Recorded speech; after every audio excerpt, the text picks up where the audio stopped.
ನಮಸ್ಕಾರ ಫ್ರೆಂಡ್ಸ್, ನಾನು ಶ್ವೇತಾ ರಾಜೇಂದ್ರನ್ ಮಾತಾಡ್ತಾ ಇರೋದು ಲಕ್ಷ್ಮಿತಾ ರಾಯರ್ ಮಗಳು ಕನ್ನಡ ಯೂಟ್ಯೂಬ್ ಚಾನಲ್ಗೆ ತಮ್ಮೆಲ್ಲರಿಗೂ ಆತ್ಮೀಯವಾದ ಸ್ವಾಗತ. ಮುಂಜಾನೆಯ ಶುಭಾಶಯಗಳು ಸ್ನೇಹಿತರೆ.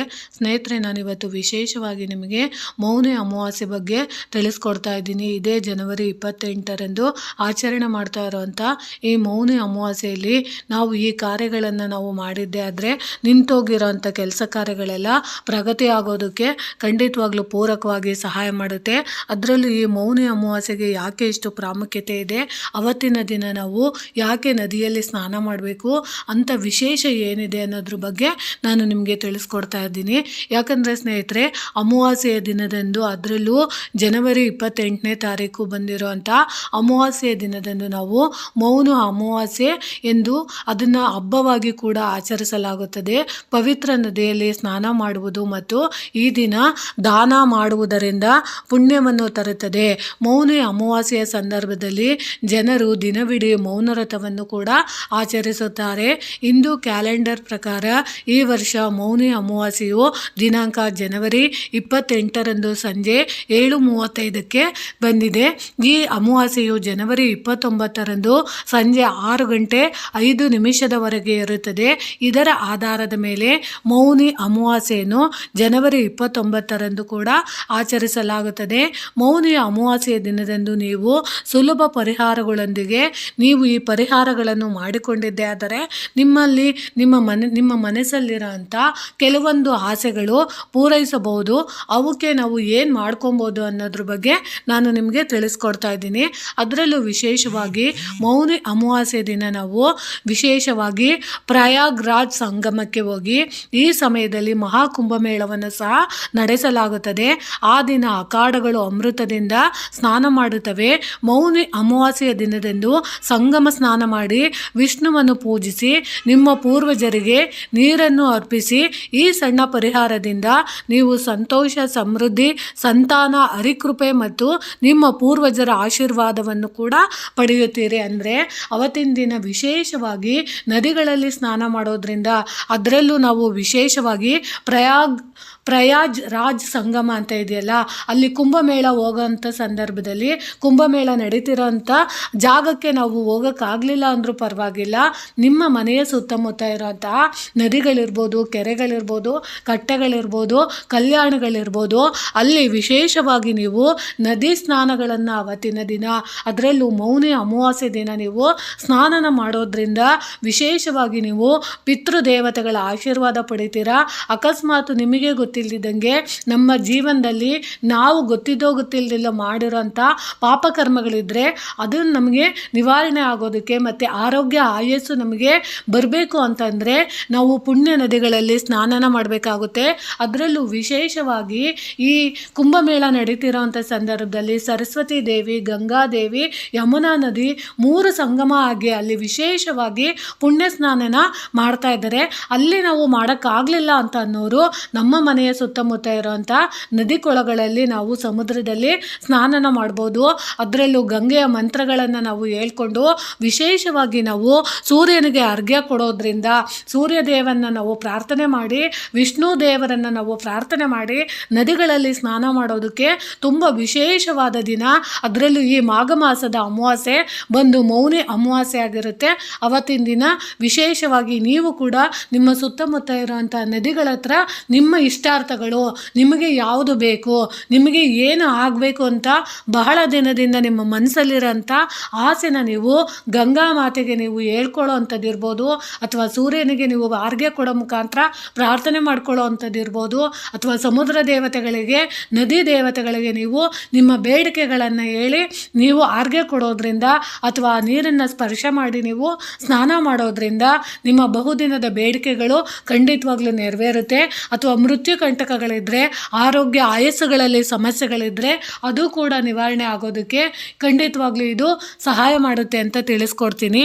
ಅದರಲ್ಲೂ ವಿಶೇಷವಾಗಿ ನೋಡಿ, ಪವಿತ್ರ ಸ್ನಾನ ಮಾಡುವ ಮೊದಲು ಪವಿತ್ರ ಸ್ನಾನ ಮಾಡುವ ಮೂಲಕ 5 ದೊಡ್ಡ ಆಸೆಗಳು ಸಹ ನಮಗೆ ಈಡೇರುತ್ತೆ. ಅಂದರೆ ದೊಡ್ಡದು ಮುಖ್ಯವಾಗಿ ನಮಗೆ ಬೇಕಾಗಿರೋ ಅಂಥ ಮೂಲಭೂತ ಸೌಕರ್ಯಗಳ ಆಸೆಗಳು ನಮಗೆ ನೆರವೇರಬೇಕು ಅಂತಂದರೆ ನೋಡಿ, ಪೌರಾಣಿಕ ನಂಬಿಕೆಗಳ ಪ್ರಕಾರ ಮಾಘ ಮಾಸದುದ್ದಕ್ಕೂ ಪ್ರಯಾಗ್ರಾಜ್ ತ್ರಿವೇಣಿ ಸಂಗಮದಲ್ಲಿ, ಅಂದರೆ ಗಂಗಾ, ಯಮುನಾ ಮತ್ತು ಸರಸ್ವತಿ ಸಂಗಮದಲ್ಲಿ ಸ್ನಾನ ಮಾಡಿದರೆ, ಸ್ನಾನ ಮಾಡಿದಾಗ ನಮ್ಮ ದೊಡ್ಡ ಆಸೆಗಳು ಈಡೇರಲಿ. ಈ ಮಾಘ ಮಾಸವು ಅತ್ಯಂತ ಸೂಕ್ತವಾದ ಸಮಯವಾಗಿದೆ. ಸಂಗಮದಲ್ಲಿ ಸ್ನಾನ ಮಾಡಿದರೆ ನೀವು ಸಂತೋಷ, ಸಮೃದ್ಧಿ, ಸಂಪತ್ತು, ಮಕ್ಕಳು ಮತ್ತು ಮೋಕ್ಷವನ್ನು ಪಡೆಯುತ್ತೀರಿ.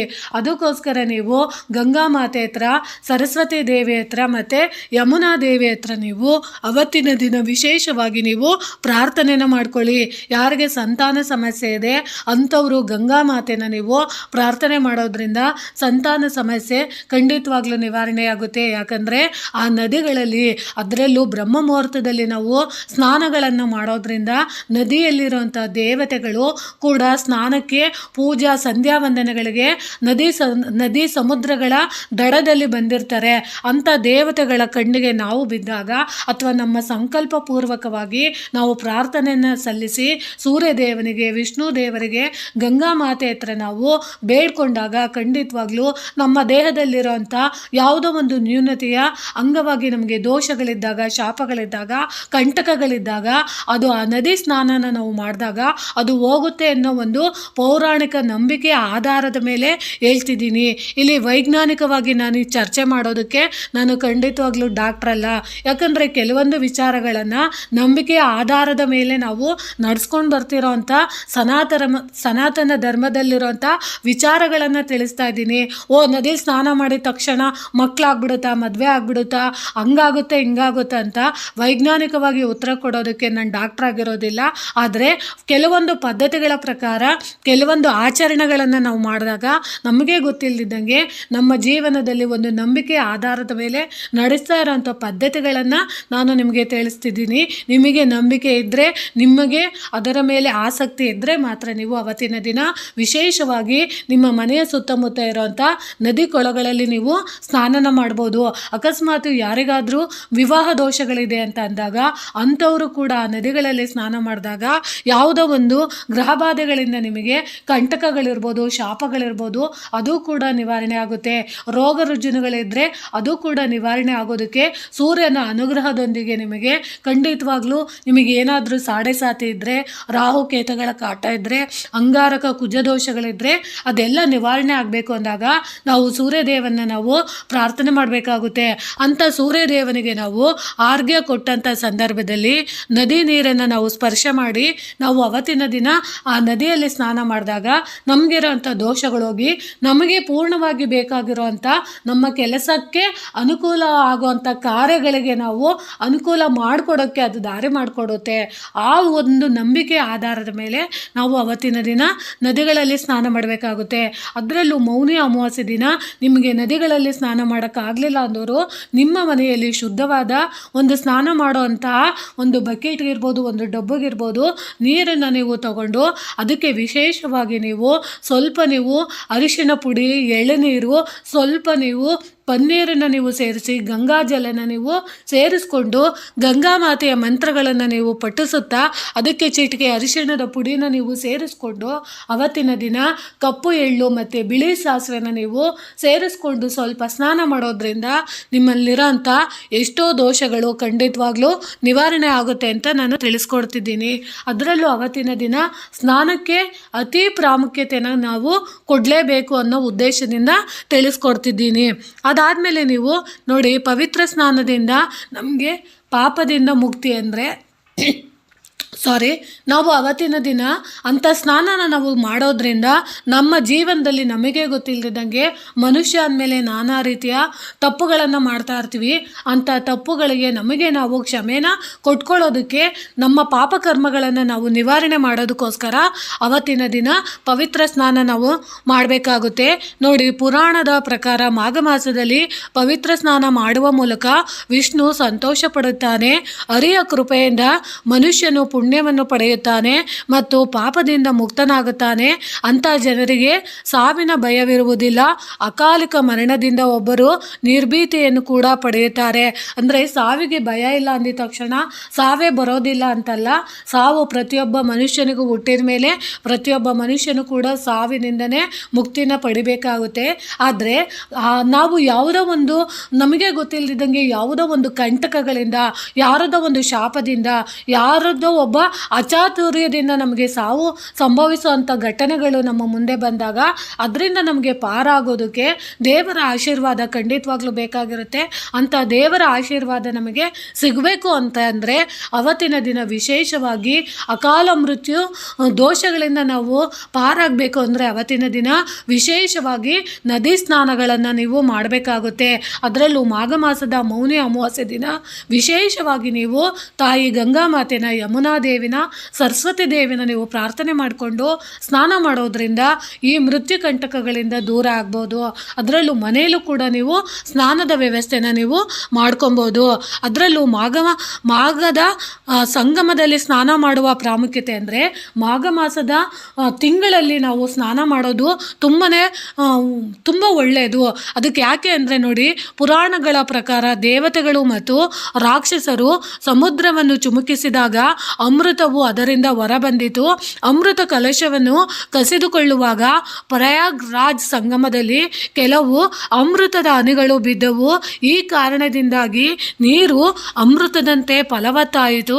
ಅಂತಹ ನೀರಿನಲ್ಲಿ ಅಲ್ಲಿ ಸ್ನಾನ ಮಾಡುವುದರಿಂದ ವ್ಯಕ್ತಿಯ ಪಾಪಗಳು ನಾಶವಾಗುತ್ತವೆ ಮತ್ತು ಅವರು ತಮ್ಮ ಜೀವನದುದ್ದಕ್ಕೂ ಮೋಕ್ಷವನ್ನು ಪಡೆಯುತ್ತಾರೆ ಎಂಬ ಮಾಹಿತಿ ಇದೆ. ಅದಕ್ಕೋಸ್ಕರ ಅವರು ಇವಾಗ ನೀವು ನೋಡ್ತಾ ಇರ್ಬೋದು, ಕುಂಭಮೇಳ ಬಂದು 48 ದಿನಗಳ ಕಾಲ ನಿರಂತರವಾಗಿ ಕಾಶಿಯಲ್ಲಿ ನಡೀತಾ ಇದೆ. ಅಂತಹ ಕುಂಭಮೇಳಕ್ಕೆ ನೀವು ಭಾಗವಹಿಸೋವಂಥ ಸಂದರ್ಭ ಇದ್ದರೆ, ಹೋಗುವಂಥ ಅವಕಾಶ ಇದ್ದರೆ ಖಂಡಿತವಾಗ್ಲೂ ಹೋಗಿ. ಅಕಸ್ಮಾತ್ ಹೋಗೋಕ್ಕಾಗಿಲ್ಲ ಅನ್ನೋರು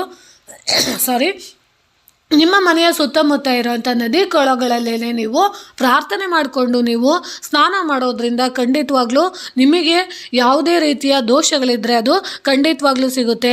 ಅದರಲ್ಲೂ ಯಾಕೆ ನಾವು ಅಂಥ ಟೈಮ್ಗಳಲ್ಲಿ ನಾವು ನದಿ ಸ್ನಾನನ ಮಾಡಬೇಕು ಅಂದರೆ ನಮ್ಮ ವ್ಯಾಪಾರ ವ್ಯವಹಾರಗಳು ಮತ್ತಷ್ಟು ವಿಸ್ತರಿಸಬಹುದು. ಅಂದರೆ ಯಾವುದೋ ಒಂದು ಕಾರಣಕ್ಕೆ ನಮ್ಮ ಮನೆಯಲ್ಲಿ ನಾವು ಮಾಡ್ತಿರೋಂಥ ಕೆಲಸ ಕಾರ್ಯಗಳು ಅಡೆತಡೆಗಳಾಗಿದ್ದರೆ, ಅಕಸ್ಮಾತ್ ನಮ್ಮ ವ್ಯಾಪಾರ ವಹಿವಾಟುಗಳು ನಿಂತೋಗಿದ್ರೆ, ಅದರಲ್ಲಿ ಲಾಭ ಬರ್ತಾ ಇಲ್ಲ ಅಥವಾ ಯಾವುದೋ ಒಂದು ಕಣ್ಣು ದೃಷ್ಟಿಯಿಂದನೋ ಕೆಟ್ಟ ದೃಷ್ಟಿಯಿಂದನೋ ನಮ್ಮ ವ್ಯಾಪಾರ ವಹಿವಾಟುಗಳು ನಿಂತೋಗಿದೆ, ಏಳಿಗೆ ಆಗ್ತಾ ಇಲ್ಲ ಅಂತನೋರು ಖಂಡಿತವಾಗ್ಲೂ ನದಿ ಸ್ನಾನಗಳನ್ನು ಮಾಡಿದಾಗ ಖಂಡಿತವಾಗ್ಲೂ ನಮಗೆ ಯಾರ್ದಾದ್ರೂ ಮಾಟಮಂತ್ರದ ಪ್ರಯೋಗದಿಂದ, ಕೆಟ್ಟ ದೃಷ್ಟಿಯಿಂದ ನಮಗೆ ಮಾಟಮಂತ್ರ ಪ್ರಯೋಗ ಆಗಿದ್ರೆ ಅದು ನಿವಾರಣೆ ಆಗೋದಕ್ಕೆ, ಅಥವಾ ಗ್ರಹಬಾಧೆಗಳಿಂದ, ದೃಷ್ಟಿದೋಷಗಳಿಂದ, ರಾಹುಕೇತುಗಳಿಂದ ಸಮಸ್ಯೆಗಳಿದ್ದರೆ ಅದು ನಿವಾರಣೆ ಆಗೋದಕ್ಕೂ ಸಹ ಅದು ಖಂಡಿತವಾಗ್ಲೂ ಸಹಾಯ ಮಾಡುತ್ತೆ. ಅದಕ್ಕೋಸ್ಕರ ನಾವು ಮಾಘ ಮಾಸದಲ್ಲಿ ನದಿ ಸ್ನಾನನ ಮಾಡಬೇಕಾಗುತ್ತೆ. ಅದಾದಮೇಲೆ ನಿಮಗೆ ಆರೋಗ್ಯದ ಸಮಸ್ಯೆಗಳಿದ್ದರೆ ಕೂಡ ಅದಕ್ಕೂ ಸಹ ಪರಿಹಾರ ಸಿಗುತ್ತೆ. ಮನೆಯಲ್ಲಿ ನಿಮ್ಮ ಕಾರಣದಿಂದ ಸಂತೋಷ ಮತ್ತು ಸಮೃದ್ಧಿ ಕೂಡ ಹೆಚ್ಚಾಗುತ್ತದೆ.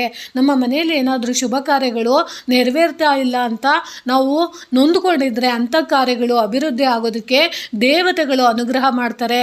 ಮಾಘ ಮಾಸದ ನದಿ ಸ್ನಾನ ಮಾಡೋದ್ರಿಂದ ದೇವತೆಗಳ ಕೃಪಾ ಕಟಾಕ್ಷ ನಮ್ಮ ಮೇಲೆ ಖಂಡಿತವಾಗ್ಲೂ ಆಗುತ್ತೆ. ಈ ರೀತಿಯಲ್ಲಿ ನಮಗೆ ಜೀವನದಲ್ಲಿ ಒಳ್ಳೆಯ ಫಲಗಳು ನಮಗೆ ಸಿಗಬೇಕು ಅಂದರೆ ವ್ಯಾಪಾರ ವಹಿವಾಟುಗಳು ಸ್ಥಿರವಾಗಿ ನಡಬೇಕು. ನಿರುದ್ಯೋಗಿಗಳಿಗೆ ಒಳ್ಳೆಯ ಕೆಲಸದ ಪ್ರಯತ್ನಗಳು ಪಡ್ತಾ ಇದ್ರು, ಕೆಲಸಗಳು ಸಿಗ್ತಾ ಇಲ್ಲ ಅಂತ ಅನ್ನೋರು ಆ ನದಿ ಸ್ನಾನನ ಮಾಡಿದಾಗ, ಸೂರ್ಯದೇವನ ಪ್ರಾರ್ಥನೆ ಮಾಡಿದಾಗ, ವಿಷ್ಣು ದೇವರ ಪ್ರಾರ್ಥನೆ ಮಾಡಿದಾಗ ಕೆಲಸ ಕಾರ್ಯಗಳಲ್ಲಿ ಅಡೆತಡೆಗಳಾಗಿದ್ದರೆ ಅದು ಕೂಡ ನಿವಾರಣೆ ಆಗೋದಕ್ಕೆ ಅದು ಪೂರಕವಾಗಿ ಸಹಾಯ ಮಾಡುತ್ತೆ. ಮದುವೆ ಕಾರ್ಯಗಳು ವಿಳಂಬ ಆಗ್ತಾ ಇದ್ದರೆ ಅಂಥ ಕಾರ್ಯಗಳು ಸಹ ಅಭಿವೃದ್ಧಿ ಆಗೋದಕ್ಕೆ ಅದು ಖಂಡಿತವಾಗ್ಲೂ ಸಹಾಯ ಮಾಡಿಕೊಡುತ್ತೆ. ಯಾವುದೋ ಒಂದು ರೀತಿಯಲ್ಲಿ ನಮಗೆ ದೋಷಗಳಿದ್ರೆ ಆ ದೋಷಗಳನ್ನೆಲ್ಲ ಪರಿಹಾರ ಮಾಡೋದಕ್ಕೆ ಈ ಮೌನಿ ಅಮಾವಾಸ್ಯೆ ತುಂಬ ಅತ್ಯುತ್ತಮವಾಗಿದೆ. ಈ ದಿನದಲ್ಲಿ ನೀವು ಸ್ನಾನಕ್ಕೆ ಪ್ರಾಮುಖ್ಯತೆ ಕೊಟ್ಟು ನಾನು ಹೇಳಿರೋ ರೀತಿ ಸ್ನಾನಕ್ಕೆ ನೀವು ವ್ಯವಸ್ಥೆನ ಮಾಡ್ಕೊಬೋದು. ಮನೆಯಲ್ಲಿ ಮಾಡೋವಂಥವ್ರು ನಾನು ಹೇಳಿದ ವಸ್ತುಗಳನ್ನು ಬೆರೆಸಿ ಖಂಡಿತವಾಗ್ಲೂ ಆ ನೀರಿಗೆ ಬೆರೆಸಿ ಸ್ನಾನ ಮಾಡೋವಂಥ ಅಭ್ಯಾಸನ ಮಾಡ್ಕೊಳ್ಳಿ. ಒಂದೇ ಒಂದು ಚಿಟಿಕೆ ಕಲ್ಲುಪ್ಪು, ಒಂದು ಚಿಟಿಕೆ ಅರಿಶಿನ, ಒಂದು ಚಿಟಿಕೆ ಕಪ್ಪು ಎಳ್ಳು, ಒಂದು ಚಿಟಿಕೆ ಬಿಳಿ ಎಳ್ಳು ಮತ್ತು ಗಂಜಲ ಅಥವಾ ಕಾಶಿಯಿಂದ ತಂದಿರೋಂಥ ಗಂಗಾ ಜಲ ಇದ್ದರೆ, ಶುದ್ಧವಾದ ನೀರು ಇದ್ದರೆ ಒಂದು ದಳ ತುಳಸಿನ ಹಾಕಿ ನೀವು ಸ್ನಾನ ಮಾಡೋವಂಥ ವ್ಯವಸ್ಥೆನ ಅವತ್ತಿನ ದಿನ ಮಾಡ್ಕೊಳ್ಳಿ ಅಂತ ಹೇಳ್ತಾ ಇದ್ದೀನಿ ಸ್ನೇಹಿತರೆ. ಈ ಮಾಹಿತಿ ನಿಮಗೆ ಇಷ್ಟ ಆಗಿದೆ ಅನ್ಕೊತೀನಿ ಸ್ನೇಹಿತರೆ. ಇದು ಖಂಡಿತವಾಗ್ಲೂ ನನ್ನ ಅಭಿಪ್ರಾಯವಲ್ಲ, ಗ್ರಂಥದಲ್ಲಿರೋಂಥ ವಿಚಾರಗಳನ್ನು ತಿಳಿಸ್ಕೊಟ್ಟಿದ್ದೀನಿ. ನಿಮಗೆ ಸರಿ ಅನಿಸಿದ್ರೆ ಮಾತ್ರ ಮಾಡ್ಕೊಳ್ಳಿ ಅಂತ ತಿಳಿಸ್ತಾ ಇದ್ದೀನಿ. ನಿಮಗೆ ಮಾಹಿತಿ ಇಷ್ಟ ಆಗಿದ್ದರೆ ದಯವಿಟ್ಟು ನನ್ನ ಚಾನಲ್ನ ಸಬ್ಸ್ಕ್ರೈಬ್ ಮಾಡ್ಕೊಂಡು ನೋಡಿ, ಹೆಚ್ಚೆಚ್ಚು ವಿಡಿಯೋನ ಶೇರ್ ಮಾಡಿ ಮತ್ತು ಲೈಕ್ ಮಾಡಿ. ಹೊಸದಾಗಿ ಯಾರಾದರೂ ನೋಡ್ತಿದ್ರೆ ದಯವಿಟ್ಟು ನನ್ನ ಚಾನಲ್ನ ಸಬ್ಸ್ಕ್ರೈಬ್ ಮಾಡ್ಕೊಂಡು ನೋಡಿ ಅಂತ ತಿಳಿಸ್ತೀನಿ. ಪ್ರೀತಿಯ ಧನ್ಯವಾದಗಳು ಸ್ನೇಹಿತರೆ.